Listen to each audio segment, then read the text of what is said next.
To our channel.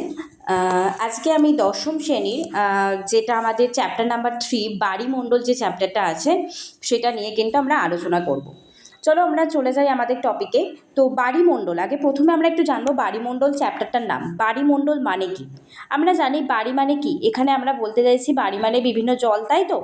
তো আমাদের পৃথিবীতে, আমাদের দেখতে পাচ্ছ পৃথিবীতে বেশিরভাগ জায়গায় দেখো আমরা ছোটোবেলা থেকে পড়ে আসছি পৃথিবীতে 3 ভাগ কি আছে, জল রয়েছে, আর 1 ভাগ কি রয়েছে, স্থল রয়েছে, তাই তো? 1 ভাগ আমাদের স্থল রয়েছে। তো এই 3 ভাগ জলের মধ্যে আমাদের বেশিরভাগ দেখতে পাচ্ছি নীল কালারের জায়গাটা হচ্ছে আমাদের জল, আমরা পড়ে এসছি এটা।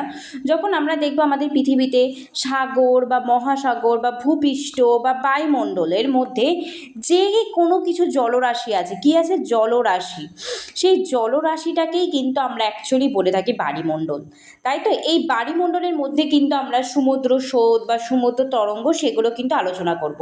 তাহলে আমরা যদি দেখতে পারি, আমরা যেমন ছোটোবেলা থেকে পড়ে এসেছি 3 ভাগ জল 1 ভাগ স্থল, তার মধ্যে আমরা জানো কত পার্সেন্ট আমরা পান করতে পারি? 0.03% কিন্তু তার মধ্যে মিঠা জল থাকে, মিঠা থাকে, মিষ্টি জল। আর বাদ বাকি যা আছে সবগুলো কি, সবগুলো কিন্তু নোনা জলের মধ্যে পড়ছে। তাহলে আমরা প্রথমে জানবো আজকে আমাদের সমুদ্র স্রোত কী। ঠিক আছে, সমুদ্র স্রোত কী? ধরো সমুদ্র স্রোত আমরা দেখতে পাচ্ছি সমুদ্রে যখন আমাদের, মনে রাখবে আমাদের সমুদ্রে, আচ্ছা আমাদের শরীরের মধ্যে দেখবে আমাদের শিরা ধমনী ইত্যাদি আছে। এই শিরা ধমনীর মধ্যে দিয়ে কী হয়? শিরা ধমনীর মধ্যে দিয়ে আমরা জানি দূষিত এবং গরম যেটা দূষিত এবং বিশুদ্ধ যে রক্ত সেটা কি করে, চলাচল করে।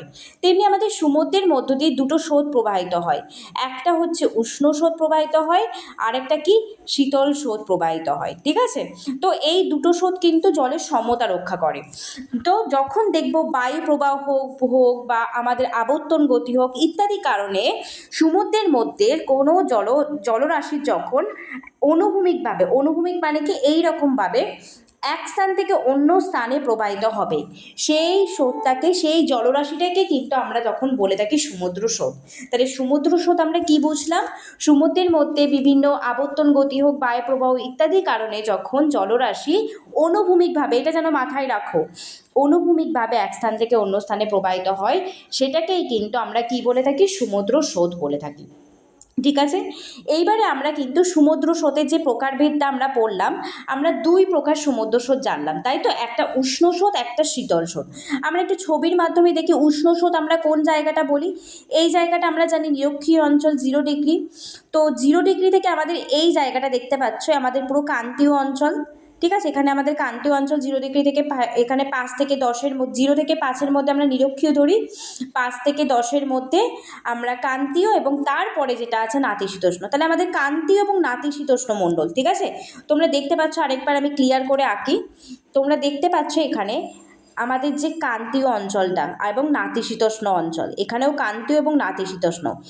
এই অঞ্চলে যে এখানে কি হয়, সূর্য কী করে কিরণ দেয়, লম্বভাবে কিরণ দিচ্ছে, তাই এখানে রশ্মিটা কি ডিরেক্টলি পড়ছে, এবং লম্বভাবে পড়ার জন্য এখানে উষ্ণতার পরিমাণ বেশি, এবং তার জন্য এখানে যে স্রোতটা প্রবাহিত হয় সেটা কিন্তু আমাদের কি হয়ে থাকে, উষ্ণ স্রোত হয়ে থাকে।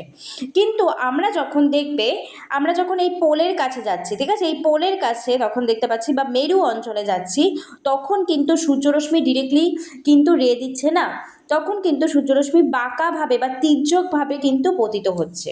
তো এই স্রোতটাকে আমরা কি বলে থাকি, শীতল স্রোত বলে থাকি। তাহলে আমরা উচ্চ অক্ষাংশে মেরু অঞ্চলে যে স্রোতটা পাই সেটাকে আমরা বলি শীতল স্রোত, আর ক্রান্তীয় বা নাতিশীতোষ্ণ অঞ্চলে যে স্রোতটা পাই সেটাকে আমরা কি করব, সেটাকে আমরা বলে থাকি উষ্ণ স্রোত বলে থাকি। ঠিক আছে, তাহলে এবারে আমরা চলে যাই আমাদের পরের যে ইয়েটা আছে, সমুদ্র স্রোত, উষ্ণ স্রোত এবং শীতল স্রোতের মধ্যে যে পার্থক্য। ঠিক আছে, তাহলে উষ্ণ স্রোত আমরা দেখলাম কি, উষ্ণ স্রোত আমরা দেখলাম হচ্ছে বিশেষ করে ক্রান্তীয় অঞ্চলে প্রবাহিত হচ্ছে, আর কোন অঞ্চলে প্রবাহিত হচ্ছে, নাতিশীতোষ্ণ অঞ্চলে প্রবাহিত হচ্ছে, তাই তো? আর শীতল স্রোত কোন অঞ্চলে প্রবাহিত হচ্ছে, শীতল স্রোত যে হিমমণ্ডলে প্রবাহিত হচ্ছে। এবং উষ্ণ স্রোত বহিঃস্রোত রূপে প্রবাহিত হয়। বহিঃস্রোত কি, এটা ধরো আমাদের এখানে উষ্ণ স্রোত, এই উষ্ণ স্রোতটা কি হচ্ছে, এই দিক থেকে তো নিরক্ষীয় অঞ্চল থেকে যাচ্ছে, তাই না? নিরক্ষীয় অঞ্চল থেকে কোথায় যাচ্ছে, পোলের দিকে যাবে স্রোতটা, তো তার জন্য এটা কি বলি, বহিঃস্রোত বলে থাকি উষ্ণ স্রোতটাকে।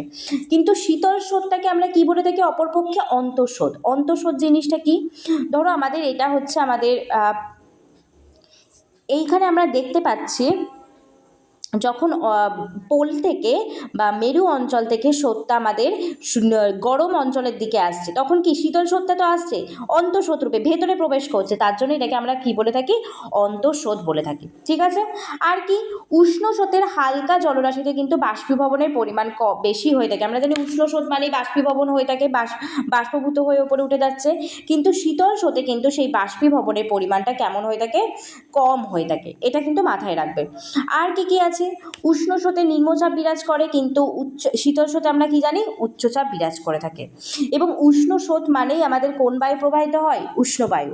আর শীতল স্রোত মানে কোন বায়ু প্রবাহিত হচ্ছে, শীতল স্রোত মানে কিন্তু শীতল বায়ু আমাদের প্রবাহিত হচ্ছে। হ্যাঁ, ঠিক আছে। এইবারে দেখো আমাদের নেক্সট কি, উষ্ণ স্রোতের প্রভাবে আমাদের শীত প্রধান অঞ্চলে কি হচ্ছে, বরফগুলো গড়ে যাচ্ছে এবং মগ্নচড়ার সৃষ্টি হচ্ছে। মগ্নচড়া কীভাবে সৃষ্টি হয় আমি পরে আলোচনা করছি ভালো করে। আর শীতল স্রোতে কিন্তু আমরা দেখব হিমশৈল বা হিমশৈলগুলো, শীতল মানে কি, বরফ থাকে শীতল স্রোতে, এবং সেগুলো জলের মধ্যে কি হবে, এরকম করে ভেসে বেড়াবে, তারপরে জাহাজ ফাহাজ আসলে কি হবে, দুর্ঘটনা ঘটবে। তো উষ্ণ স্রোতের মধ্যে আমরা গিনি স্রোত, সুসীমা স্রোত এগুলো পেতে পারি, আর শীতল স্রোতের মধ্যে ল্যাব্রাডর স্রোত এবং ক্যানারি স্রোত কিন্তু পেতে পারি।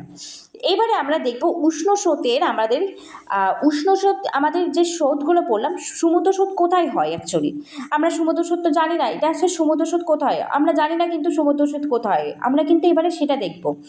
তো কোথায় হয় অ্যাকচুয়ালি, সমুদ্র স্রোতকে কিন্তু আমরা দুটো ভাগে ভাগ করতে পারি। ঠিক আছে, একটা হচ্ছে পৃষ্ঠ সমুদ্র স্রোত, আরেকটা হচ্ছে গভীর সমুদ্র স্রোত। পৃষ্ঠ মানে কি, আমি ছবির মাধ্যমে দেখাচ্ছি, এই পৃষ্ঠ সমুদ্র স্রোতকে কিন্তু আমরা দুটো ভাগে আবার ভাগ করতে পারি। ঠিক আছে, একটা উষ্ণ আর একটা শীতল। দেখো এখানে দেখো আমাদের পৃষ্ঠ স্রোত কী আর সমুদ্র স্রোত, গভীর স্রোত কী। পৃষ্ঠ স্রোত মানে সমুদ্রের জলের ওপরে যে স্রোতটা প্রবাহিত হয়, সমুদ্রের খুব বেশি গভীরে যাচ্ছে না, সেটাকে আমরা বলি পৃষ্ঠ স্রোত। আর গভীর স্রোতটা কি, একদম সমুদ্রের ভেতরে যে স্রোতটা প্রবাহিত হচ্ছে একদম, দেখো এই স্রোতটাকে আমরা বলি গভীর স্রোত। এই পৃষ্ঠ স্রোতটাকে আমরা যেটা পড়লাম উষ্ণ আর শীতল, এই দুটো ভাগে কিন্তু ভাগ করা যাচ্ছে। ঠিক আছে, এইবারে আমরা কিন্তু আমাদের নেক্সট টপিকে যাচ্ছি, সমুদ্র তরঙ্গ কি। আমরা এতক্ষণ কি পড়ে আসলাম, আমরা এতক্ষণ পড়ে আসলাম সমুদ্র স্রোত কি। সমুদ্র তরঙ্গটা কি, ধরো আমাদের এটা সমুদ্রের, এটা পাড় আছে, ঠিক আছে, এইখানে ধরো এটা আমাদের স্থলভাগ, ঠিক আছে, এই জায়গাটা আমাদের স্থলভাগ। এই স্থলভাগটা আছে দেখতে পাচ্ছ, আমি এইখানটায় জল ধরছি, যখন ধরো এখানে একটা ব্যক্তি আছে, এই ব্যক্তিটা এখানে সমুদ্রের জলগুলো দেখো ওপর নিচ করে আছে, ওপর নিচ করে আছে, উঠে নামে আছে। যখন দেখব সমুদ্রের ওপরিভাগের জলরাশিটা আমরা কি করছি, ওপরে ওঠানামা করছে, উলম্বভাবে অবস্থান করছে, সেটাকে আমরা কিন্তু বলে থাকি সমুদ্র তরঙ্গ। এই মানুষটা যদি এখন এই সমুদ্রের দিকে যায়, তাহলে কি হবে, নিশ্চয়ই পড়ে এরকম করে ওপর নিচ করেই যাবে, তাই তো, নিশ্চয়ই আমাদের অনুভূমিকভাবে যাচ্ছে না। তো সেই স্রোতটাকে কিন্তু আমরা কি বলে থাকি, এইটাকে আমরা বলে থাকি কিন্তু আমরা সমুদ্র তরঙ্গ বলে থাকি। আমরা কি বলবো, সমুদ্র তরঙ্গ। ঠিক আছে, তাহলে সংজ্ঞাটা একবার দেখে নিই কি আছে। সমুদ্রের ওপরিভাগের জলরাশি প্রবল বায়ুপ্রবাহ এবং ভূমিকম্পের কারণে একই স্থান থেকে ওপর আর নিচ এরকমভাবে ওপরে ওঠানামা করে, সেটাকে আমরা কি বলে থাকি, সমুদ্র তরঙ্গ বলে থাকি। এবারে আমরা সমুদ্র স্রোত আর তরঙ্গের মধ্যে যে পার্থক্য সেটা নিয়ে আলোচনা করব। আমি প্রথমেই বলেছিলাম সমুদ্র স্রোত কীভাবে প্রবাহিত হচ্ছে, অনুভূমিকভাবে এবং একটা নির্দিষ্ট দিকে, আর সমুদ্র তরঙ্গ ওপর নিচ উলম্বভাবে কিন্তু অবস্থান করে, একই স্থানে কিন্তু অবস্থান করবে। স্থান পরিবর্তন কি হয়, এটা একটা নির্দিষ্ট স্থান থেকে নির্দিষ্ট পথে পরিবর্তন হয় বা স্থানান্তরিত হয়, আর সমুদ্র তরঙ্গটা কি হচ্ছে, একটা নির্দিষ্ট স্থানেই কিন্তু আবদ্ধ থাকছে। এটা কিন্তু আমরা দেখলাম, তাই না। এরপরে দেখো সমুদ্র উপকূলের সাথে কিন্তু সমুদ্র স্রোতের কোনো পরিবর্তন হয় না। আমরা যখন দেখব সমুদ্র তরঙ্গ কী করছে, ওঠানামা করছে, তাই না, তখন এটা কিন্তু ক্ষয় আর সঞ্চয় কাজের মাধ্যমে পরিবর্তিত হচ্ছে। আর মৌসুমি বায়ু ধরো বা জলের উষ্ণতা, লবণতা ইত্যাদির ওপর কিন্তু আমাদের সমুদ্র স্রোত ডিপেন্ড করে, কিন্তু সমুদ্র তরঙ্গ বায়ুপ্রবাহের যে গতিপথ, সুনামি ইত্যাদির ওপর ডিপেন্ড করে থাকে। আর জলবায়ুর ওপর কী প্রভাব পড়ছে, সমুদ্র স্রোত উষ্ণ এবং শীতল সমুদ্র স্রোত কিন্তু জলবায়ুকে খুব প্রভাবিত করে, এবং এইটা আমাদের সমুদ্র তরঙ্গ কিন্তু জলবায়ুর ওপর কোনো প্রভাব কিন্তু ফেলছেই না। এটা আমরা দেখে নিলাম সমুদ্র স্রোত আর সমুদ্র যে তরঙ্গ সেটার পার্থক্য। এবারে আমরা মেন টপিকে ঢুকছি, সমুদ্র স্রোত সৃষ্টির কারণ। আমরা সমুদ্র স্রোতকে দুটি ভাগে ভাগ করতে পারবো, একটা উৎপত্তির কারণ হিসাবে আর একটা কি দিক পরিবর্তনের কারণ হিসাবে। ঠিক আছে, উৎপত্তির কারণ হিসাবে প্রথমে আমরা যে পয়েন্টটা আছে সেটা হচ্ছে বায়ু প্রবাহ। বায়ু প্রবাহ কী করে ডিপেন্ড করে? তোমরা বায়ুমণ্ডল চ্যাপ্টারে নিয়ত বায়ু প্রবাহ পড়ে এসছো। নিয়ত বায়ু জানো তোমরা 3 প্রকার হয়ে থাকে, আয়ন বায়ু, পশ্চিমা বায়ু, মেরু বায়ু। তো এই নিয়ত বায়ুটা কিন্তু প্রধান কারণ বায়ু প্রবাহের। নিয়ত বায়ু কী করছে? একটা সমুদ্রের জলরাশিকে একটা নির্দিষ্ট দিকে কিন্তু টেনে নিয়ে যাচ্ছে, এবং তখন কি করছে? একটা নির্দিষ্ট দিকে টেনে নিয়ে যাচ্ছে এবং তখন সমুদ্র স্রোতের সৃষ্টি করছে। ঠিক আছে, তাহলে আমাদের প্রথম পয়েন্টটা কি বললাম? বায়ু প্রবাহের ওপর কিন্তু সমুদ্র স্রোতের একটা গভীর প্রভাব আছে। এরপরে চলে যায় পৃথিবীর আবর্তন গতি, 2 নম্বর যে পয়েন্টটা। আমরা জানি পৃথিবী কোন দিক থেকে কোন দিকে ঘোরে? ওয়েস্ট থেকে ইস্টে, মানে পশ্চিম থেকে পূর্ব দিকে, তাই তো? ধরো আমাদের কোরিওলিস বল কী হচ্ছে? পৃথিবীর আবর্তনের কারণেই তো আমাদের কোরিওলিস বল সৃষ্টি হচ্ছে। তো এই কোরিওলিস বল সমুদ্র স্রোত, কোরিওলিস বল যখন প্রভাব পড়ছে তখন এই সমুদ্র স্রোতটা যখন প্রবাহিত হচ্ছে, এটা কি হচ্ছে বলো তো? এই দিকে প্রবাহিত হচ্ছে না, এইটা একটুখানি ডান দিকে বেঁকে প্রবাহিত হয়ে যাচ্ছে। মানে সমুদ্র স্রোত যখন প্রবাহিত হয় তখন এই কোরিওলিস বলের প্রভাবে বায়ুটা আমাদের ডান দিকে প্রবাহিত হচ্ছে, আর দক্ষিণ গোলার্ধে যখন প্রবাহিত হচ্ছে সেটা কোন দিকে প্রবাহিত হয়ে যাচ্ছে? বাঁ দিকে বেঁকে প্রবাহিত হচ্ছে। আর আমরা জানি নিরক্ষীয় অঞ্চলে উষ্ণতা বেশি এবং এখানেই পৃথিবীর আবর্তনটাও কিন্তু বেশি, তার জন্য এখানে নিরক্ষীয় স্রোতের সৃষ্টি হয়। তাহলে আমাদের দ্বিতীয় পয়েন্টটা কি পড়লাম? আমাদের পৃথিবীর আবর্তনও কিন্তু সমুদ্র স্রোত সৃষ্টির একটা গুরুত্বপূর্ণ কারণ হয়ে থাকে। ঠিক আছে, এরপরে দেখো আমাদের 3 নম্বর যে পয়েন্টটা চলে যাব, সমুদ্র জলের উষ্ণতা। উষ্ণতার ওপরও কিন্তু সমুদ্র স্রোতের প্রভাব আছে, অবশ্যই প্রভাব আছে। আমরা জানি কি সমুদ্র স্রোতের উষ্ণতার প্রধান কারণ হলো সূর্যরশ্মির পতন কোণের পার্থক্য। এটা নিরক্ষীয় অঞ্চল বা কান্তীয় অঞ্চল বা এখানে সূর্যরশ্মি কেমনভাবে কিরণ দেয়? লম্বভাবে কিরণ দিচ্ছে, কিন্তু মেরু অঞ্চলে কিন্তু সূর্যরশ্মি ডিরেক্টভাবে রে দেয় না। তাহলে এই অঞ্চলটা কী হয়ে থাকে? আমাদের জানি শীতল হয়ে থাকে, আর এই অঞ্চলটা শীতল হচ্ছে আমাদের সমুদ্রের নিরক্ষীয় অঞ্চল বা কান্তীয় অঞ্চলে উষ্ণতাটা কেমন হয়ে থাকে? বেশি হয়ে থাকে, এবং এখানে কিন্তু আমাদের উষ্ণ সমুদ্র স্রোতের সৃষ্টি হচ্ছে। তাহলে এটাও কিন্তু সমুদ্র স্রোত সৃষ্টির একটা গুরুত্বপূর্ণ কারণ।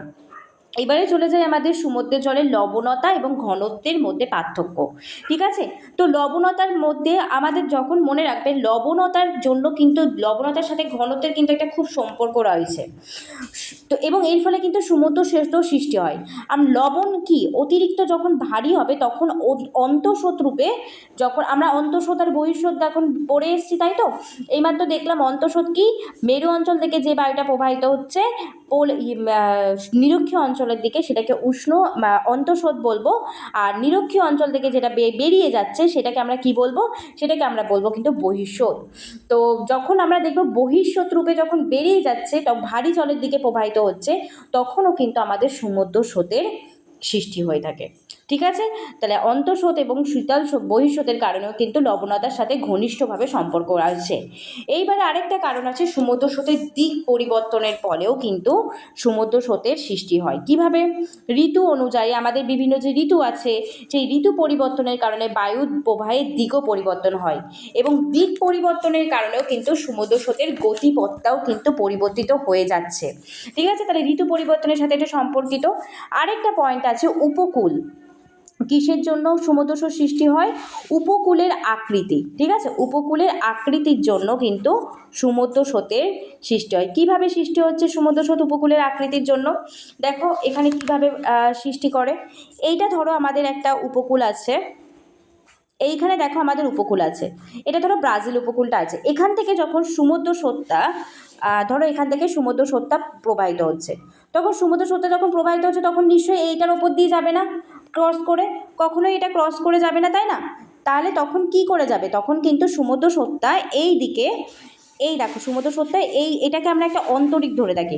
এই অন্তরীপ থেকে কিন্তু এই দিকে বেঁকে প্রবাহিত হচ্ছে, আবার নিচের দিকে বেঁকে প্রবাহিত হচ্ছে, তাই না? তাহলে উপকূলের আকৃতির ওপরও সমুদ্র স্রোতটা কিন্তু উপকূলটা আছে বলে এই দিকে ডান দিকে বেঁকে যাচ্ছে এবং বাঁ দিকে বেঁকে যাচ্ছে। এখানে তোমরা একটা এক্সাম্পল পড়তে পারো, ব্রাজিল দক্ষিণ নিরক্ষীয় স্রোত, ধরো এটা দক্ষিণ নিরক্ষীয় স্রোত, ব্রাজিল অন্তরীপে বাধা পেয়ে কিন্তু একটা উত্তর দিকের শাখায় একটা দক্ষিণ দিকের শাখায়, দুটি শাখায় কিন্তু বিভক্ত হয়ে যাচ্ছে। তাহলে আমরা এখন দেখে রাখলাম কি, এগুলো সব হচ্ছে সমুদ্র স্রোত সৃষ্টির কারণ পড়লাম, ঠিক আছে? এইবারে আমাদের সমুদ্র স্রোতের এক একটা কীভাবে সমুদ্র স্রোত প্রভাব হচ্ছে সেইগুলো কিন্তু আলোচনা করব। চলো আমরা সমুদ্র স্রোতের প্রভাবের পরে কীভাবে সমুদ্র স্রোতের প্রভাবের ফলে কী প্রভাব পড়তে পারে সেটা আমরা দেখি। কারণগুলো তো আমরা দেখে নিলাম। প্রথম হচ্ছে উষ্ণতা। উষ্ণতার ওপর সমুদ্র স্রোত কী প্রভাব ফেলছে। এইখানে ধরো তোমাদের উষ্ণ স্রোত আছে। কী স্রোত আছে? এইখানে ধরো উষ্ণ স্রোত আছে, ঠিক আছে? এইবারে দেখো এইখানে ধরো তোমাদের শীতল স্রোত আছে। স্রোতটা কি? শীতল, ঠিক আছে? তো উষ্ণ স্রোতটা যখন আমাদের দেখতে পাচ্ছি, উষ্ণ স্রোতটা কী হচ্ছে, একটা সময় তো উষ্ণ স্রোতটা প্রবাহিত হবে বা উষ্ণ স্রোতটা প্রবাহিত হচ্ছে, যখন প্রবাহিত হতে হতে শীতল স্রোতের জায়গায় চলে আসে উষ্ণ স্রোতটা, তখন কি হবে? উষ্ণ স্রোতটা নিশ্চয়ই এই শীতল স্রোতটা কী হয়ে যাবে, নিশ্চয়ই শীতল থাকবে না, আর কী হয়ে যাচ্ছে, উষ্ণ হয়ে যাচ্ছে, তাই তো? এটা একটা উষ্ণতার উপর প্রভাব। আবার উল্টো ঘটনাও ঘটতে পারে। ধরো এইখানে আমাদের ধরো এখানে শীতল স্রোত আছে, ঠিক আছে? এখানে শীতল স্রোত আছে, আর আমরা এখানটায় লক্ষ্য করছি এখানে কোন স্রোত আছে? উষ্ণ স্রোত আছে, এখানে উষ্ণ স্রোত আছে। তো এই শীতল স্রোতটা যখন প্রবাহিত হচ্ছে, দেখো এই শীতল স্রোতটা প্রবাহিত হচ্ছে তখন উষ্ণ অঞ্চলের দিকে আসছে। তো উষ্ণ অঞ্চলের দিকে যখন আসছে তখন কি এই উষ্ণ স্রোতটা উষ্ণ থাকবে? নিশ্চয়ই নয়। তখন কি হয়ে যাচ্ছে? উষ্ণ স্রোতটা শীতল হয়ে যাচ্ছে। তো উষ্ণতার ওপর কিন্তু সমুদ্র স্রোতের প্রভাব পড়ে, মানে উষ্ণ স্রোতের জন্য শীতল স্রোতটা কী হয়ে যাচ্ছে? উষ্ণ হয়ে যাচ্ছে, এবং শীতল স্রোত যখন প্রবাহিত হচ্ছে উষ্ণ অঞ্চলে সেই স্রোতটা শীতল হয়ে যাচ্ছে। তাহলে আমাদের প্রথম পয়েন্ট পড়ে নিলাম কি? উষ্ণতার ওপর প্রভাব, ঠিক আছে? এবারে চলে যাই 2 নম্বরে, আমাদের বৃষ্টিপাত আর তুষারপাতের ওপর কী প্রভাব ফেলে আমরা সেটা দেখব।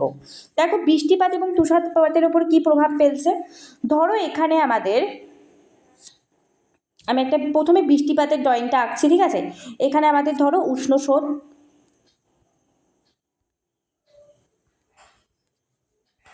এখানে দেখো আমাদের উষ্ণ স্রোতটা প্রবাহিত হচ্ছে, ঠিক আছে? এখানে ধরো উষ্ণ স্রোত প্রবাহিত হচ্ছে, এটা আমাদের কী স্রোত? উষ্ণ স্রোত। এই উষ্ণ স্রোত যখন প্রবাহিত হচ্ছে তারপরে কি হবে? উষ্ণ স্রোতটা নিশ্চয়ই বাষ্প আকারে উপরে উঠে যাবে, তাই তো? বাষ্প আকারে উপরে উঠে যাবে, এবং সেখানে যখন যে স্রোতটা যে বায়ুটা প্রবাহিত হবে সেই বায়ু প্রভাবে কী হচ্ছে? বৃষ্টিপাত হচ্ছে, এবং বৃষ্টিপাতটা নিচে পড়ছে, তাই তো? তাহলে উষ্ণ স্রোত বাষ্প হয়ে আমাদের কী হচ্ছে? ওপরে উঠছে, এবং সেখানে আমাদের বৃষ্টিপাত ঘটে থাকে। তো বৃষ্টিপাতের ঘটনাটা বুঝতে পারলে। এবারে শীতল স্রোতের ফলে কী করে হচ্ছে? শীতল স্রোতের ফলে দেখো এখানে ধরো আমাদের এই অঞ্চলটাকে আমরা ধরলাম শীতল, এখানে কিন্তু শীতল স্রোত আছে আমরা ধরে রাখি। তো শীতল স্রোত এখানে আছে। তো শীতল স্রোতের ফলে কী হচ্ছে? বায়ুটা এখান থেকে প্রবাহিত হচ্ছে শীতল স্রোতের ফলে। শীতল স্রোতের ফলে নিশ্চয়ই বৃষ্টিপাত হবে না, শীতল স্রোত নিশ্চয়ই ওপরে উঠে যাবে না। তখন এই শীতল স্রোতে কিন্তু উষ্ণতাটা কমে যাচ্ছে, এবং সেখানে কী হচ্ছে? তুষারপাত হয়ে থাকে। কী হয়ে থাকে? তুষারপাত কিন্তু হয়ে থাকে, ঠিক আছে? তাহলে বৃষ্টিপাত আর তুষারপাতের ওপর কিন্তু সমুদ্র স্রোতের কিন্তু প্রভাব আছে। তোমরা কিন্তু ড্রয়িংয়ের মাধ্যমে বুঝে নিলে, তোমরা এখানে কিন্তু কোনো আমি ডেফিনেশন ইউজ করিনি, তোমরা ড্রয়িংয়ের মাধ্যমে বুঝে নিচ্ছ, খুব সুবিধা হবে মনে রাখতে। এইবারে দেখো আমাদের পরের কি পয়েন্টটা আছে, 3 নম্বর, মরুভূমি সৃষ্টি। কিভাবে মরুভূমি সৃষ্টি হচ্ছে? ধরো আমাদের এটা স্থলভাগ, কি এটা আমাদের স্থলভাগ, ঠিক আছে? আর এইখানটায় ধরি আমাদের কি স্থলভাগ, এখানে আমাদের শীতল স্রোত, এখানে আমরা ধরি শীতল স্রোত। তো শীতল স্রোতটা কী করছে? শীতল স্রোতটা ধরো যখন প্রবাহিত হচ্ছে এখান থেকে জলীয় বাষ্প, তখন তো জলীয় বাষ্পের পরিমাণ খুবই কম থাকে সে যখন শীতল স্রোত থাকে। তো এখানে জলীয় বাষ্পহীন বায়ুটা প্রবাহিত হচ্ছে। তো বায়ুটা প্রবাহিত হলে কি হচ্ছে? এখানে বিভিন্ন বৃষ্টিপাতের পরিমাণ খুবই কম। তো বৃষ্টিপাতের পরিমাণ কম হওয়ায় এখানে অনাবৃষ্টির জন্য মরুভূমির কিন্তু সৃষ্টি হচ্ছে। কি বললাম? যখন আমাদের দেখতে পাচ্ছি এটা স্থলভাগ, শীতল স্রোত যখন প্রবাহিত হচ্ছে তখন বায়ুতে কিন্তু জলীয় বাষ্পের পরিমাণটা কী হয়ে থাকে? কম হয়ে থাকে। কম থাকার জন্য এখানে মরুভূমির কিন্তু সৃষ্টি হয়ে থাকে, ঠিক ঠিক আছে, এইবার আমরা নেক্সট পয়েন্টে চলে যাব। দেখো কি আছে, আমাদের কিন্তু সমুদ্র স্রোতের প্রভাবেই চলছে, কুয়াশা এবং ঝড় ঝঞ্ঝার ওপরে প্রভাব। তো কুয়াশা আর ঝড় ঝঞ্ঝার ওপরে কীভাবে সমুদ্র স্রোতের প্রভাবটা সৃষ্টি হয়। এইদিকে তাকাও, এখানে দেখো, এখানে আমাদের দেখতে পাচ্ছি, এটা আমি ধরি উষ্ণ স্রোত, এটাকে আমি ধরলাম উষ্ণ স্রোত, ঠিক আছে। আর আমি এই দিকটায় অন্য একটা কালি ইউজ করি, এইখানটায় ধরো শীতল স্রোত, ঠিক আছে। উষ্ণ স্রোত আর শীতল স্রোত প্রবাহিত হচ্ছে, এবং তাদের মাঝখানে যে মিলন ক্ষেত্রটা, এখানে কি দুটো স্রোতের মিলন হয়। আমরা নাতিশীতোষ্ণ ঘূর্ণবাতে পড়ে এসেছিলাম, তাই না, ওখানে যে সীমান্ত সৃষ্টি হয়। তো উষ্ণ স্রোত এবং শীতল স্রোত যেখানে প্রবাহিত হচ্ছে, দুটো মিক্সিং হচ্ছে, এই মিক্সিংয়ের জায়গাটা যেখানে মিশ্রণ করছে, সেখানে কিন্তু কুয়াশা এবং ঝড় ঝঞ্ঝার পরিমাণটা কিন্তু বেশি হয়ে থাকে। তো এটাও কিন্তু আমাদের সমুদ্র স্রোত সৃষ্টির একটা গুরুত্বপূর্ণ কারণ হয়ে গেল, ঠিক আছে। এইবারে আমাদের নেক্সট পয়েন্টে চলে যাব। কি আছে দেখো, কুয়াশা ঝড় ঝঞ্ঝার বৃষ্টির পর মগ্নচড়া। মগ্নচড়াটা আমাদের কিভাবে সৃষ্টি হয়ে থাকে, যখন দেখবো আগে মগ্নচড়া জিনিসটা কি। উষ্ণ এবং শীতল সমুদ্র স্রোত, যেখানে শীতল স্রোত থেকে আমরা জানি শীতল স্রোত যখন প্রবাহিত হবে, ধরো আমাদের শীতল স্রোত বইছে, ঠিক আছে। শীতল স্রোত প্রবাহিত হলে শীতল স্রোতের মধ্যে কি থাকবে, এখানে বরফের টুকরো থাকে, ঠিক আছে। বরফের টুকরো বা বরফের যে ইয়েগুলো, হিমশৈলগুলো কী করে, হিমশৈলগুলো ভাসতে থাকে। যখন উষ্ণ এবং শীতল স্রোতটা মিশছে, সেখানে কিন্তু এই শীতল, এখানে ধরো উষ্ণ স্রোত আছে, এখানে শীতল স্রোত আছে, এই উষ্ণ স্রোত আর শীতল স্রোত এখানে মিশছে। তো যখন শীতল স্রোত, এই শীতল স্রোতের এই বরফের যে হিমশৈলটা নিয়ে এসে কোথায় আনছে, এইখানে যখন আনছে, মানে বয়ে বয়ে যখন আসছে, কোথায় আসছে, এই মিলন ক্ষেত্রটাই। তখন মিলন ক্ষেত্রটাই কি হিমশৈল তার হিমশৈল হিসাবে থাকবে, নিশ্চয়ই নয়। সেগুলো এখানে পদার্থ ক্রমাগত অধক্ষিপ্ত হচ্ছে এবং একটা অগভীর অঞ্চল তৈরি হচ্ছে। এখানে কেমন অঞ্চল তৈরি হচ্ছে, অগভীর অঞ্চল। তো এই অগভীর অঞ্চলটাকেই আমরা বলে থাকি কি, মগ্নচড়া বলে থাকি, ঠিক আছে। আমাদের মনে রাখবে, এখানে আমাদের সবথেকে বিখ্যাত একটা মগ্নচড়া আছে, গ্র্যান্ড ব্যাংক। কি, গ্র্যান্ড ব্যাংক মগ্নচড়া কিন্তু পৃথিবীর সবথেকে বড় একটা বিখ্যাত মগ্নচড়ার উদাহরণ। এটা কিন্তু খুব ইম্পর্টেন্ট। এইবারে আমরা চলে যাব মগ্নচড়া, তাহলে বুঝে নিলাম কি। এইবারে আমরা দেখে যাব জলবায়ুর পরিবর্তনের উপর কিভাবে এইটা প্রভাবিত করছে, ঠিক আছে। আমাদের জলবায়ু পরিবর্তনের জন্য আমাদের দুটো বায়ু প্রবাহিত হয়, আমরা জানি কি, একটা হচ্ছে লা নিনা, আর একটা কি, এল নিনো। এল নিনো, এল নিনো, ঠিক আছে। তো জলবায়ু পরিবর্তনের ফলে প্রশান্ত মহাসাগরের মধ্যে এই এল নিনোর জন্য কি হয়ে থাকে, আমাদের পেরু উপকূলে প্রবল বৃষ্টি বা অনাবৃষ্টি লক্ষ্য করা যায়, তাই তো। এবং লা নিনার জন্য প্রবল বৃষ্টি, বন্যা এবং ইকুইডরে কিন্তু খরা লক্ষ্য করা যায়। তো এই বেশি বৃষ্টি, অনাবৃষ্টি, তো এগুলো আমাদের কি জলবায়ুর পরিবর্তনের ওপর কিন্তু একটা প্রভাব বিস্তার করছে, ঠিক আছে। তাহলে আমরা মোটামুটি আমরা দেখে নিলাম কি আজকে সমুদ্র স্রোত বলতে কী বোঝো, সমুদ্র স্রোতের প্রকারভেদ এবং সমুদ্র স্রোতের কারণ এবং প্রভাব নিয়ে আলোচনা করলাম। পরের ক্লাসে কিন্তু আমরা অবশ্যই সমুদ্র, এই বায়ুমণ্ডল চ্যাপ্টারটাকে, বায়ুমণ্ডল চ্যাপ্টারে আর কী কী টপিক আছে সেগুলো নিয়ে আলোচনা করব।